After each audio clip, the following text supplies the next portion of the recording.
Welcome to the Daily Coffee Pro friends. Today we're going to be talking about an issue that is quite contentious. It's this idea of who should be paying for education for an employee.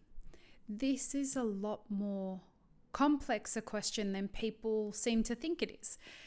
We ran a poll, as we do every day, on Instagram based on the topic of what we're going to be talking about in every episode of the Daily Coffee Pro. And today it was this question: who should pay for an employee's education? And a lot of people seem to think that it is just flat out the employer should pay. And we need to talk about this a little bit. The reason is because it's not as cut and dry as we think it is.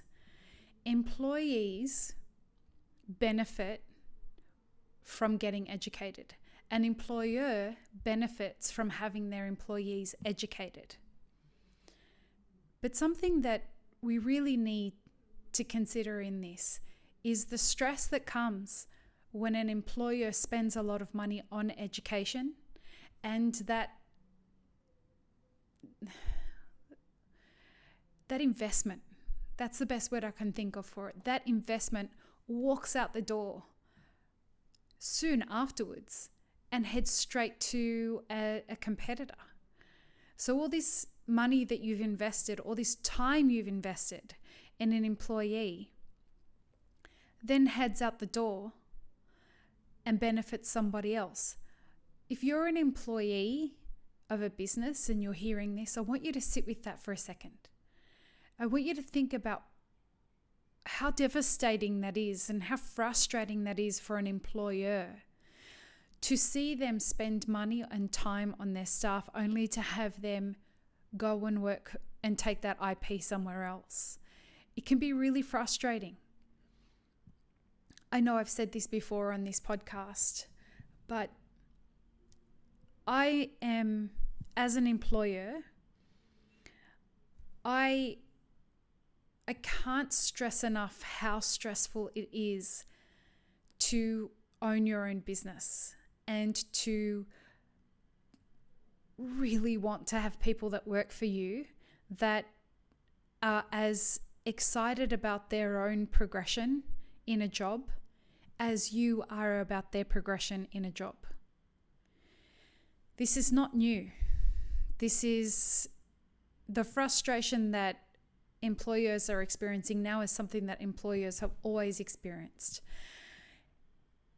But it seems to be that the added stress of how hard a struggle life is in general and business is in general, added with the fact that it is really difficult in our industry to find staff that are very good, it becomes really burdensome for a lot of employers. And I speak to a lot of employers. I'll give you an example. I recently spoke to an employer who had this really great idea. He had assigned and told his team that there were 5 books that he was going to make voluntary for their education. And the 5 books were leadership books, and they were, some of them were technical skills in coffee books, like coffee brewing. They were interpersonal skills books, things like that. Stuff that from a variety of different perspectives of a well-rounded professional. And he had decided that for every book you read, he would up your pay 25 cents per hour from the time you'd read it on. All you had to do was read it and then sit with him for an hour and talk with him about it, and so that he was sure that you read it and you understood it. And would you believe that only one of his employees took him up on that? He operates a cafe, and only one of his employees took him up on one of the books. And so when you look at that situation, what benefit is there for that employer to pay for education for his team when he's giving them the opportunity to self-learn and they're not taking him up on that. Some of the people in the industry who responded to our Facebook poll, our Instagram poll today, it was just really interesting to see that these were leaders themselves. These were people who were responsible for teams, and they felt, and these people have contacted me and told me how they feel that people have really fucked them over, and they still insist that employers should pay for all the education. And what I would say to you from my perspective, from my personal perspective about this and the way that I approach it in my business, you've got to earn the right for me to want to invest in your in your education, if it's going to be something that I'm going to have to pay for. Because I wish I could say it was an unusual track record of not so great employees. And it's not that they're not great people. It's that they have such a lack of professionalism. They want to be able to say that they've worked for my business, but then I constantly get told I wasn't aware that it was actually going to be work. I'm not going to invest, and no other employer is going to invest in you if you're not going to show up the way that you need to show up. You've got to show up for you before you can expect your employer to show up for you. It's unreasonable to expect that we're going to shell out all of this money that you might go and take to another employer. And I invite you to consider whether you think that's reasonable or not, and let us know what your thoughts are on that. Because your education in your profession is going to go with you everywhere. And you should get educated. There are plenty of resources out there for you that are free. But if you want to have formal education on a part of your career, I don't think it's reasonable for you to expect every employer at whether you've just started with them or not, to invest in your education. Give them a reason to invest in you. And we want to have employees that we are going to have long term, that we can keep pouring into. But give us a reason. And if education is something that's important to you, and I think that's awesome, one way to let an employer know that you are the right person to hire is to negotiate education as a part of your starting wage. So, for example, going to interview and saying to your employer, education is important to me. Is there a track to having education paid for during the time that I'm with the company? These are the courses I'd like to do. This is how much it's going to cost. How long do I need to be with the company before we can start looking at having the company pay for that? Or what's the track to having the company consider paying for that? And you can then include that in your decision making if you get offered the job, whether you will take the job or not.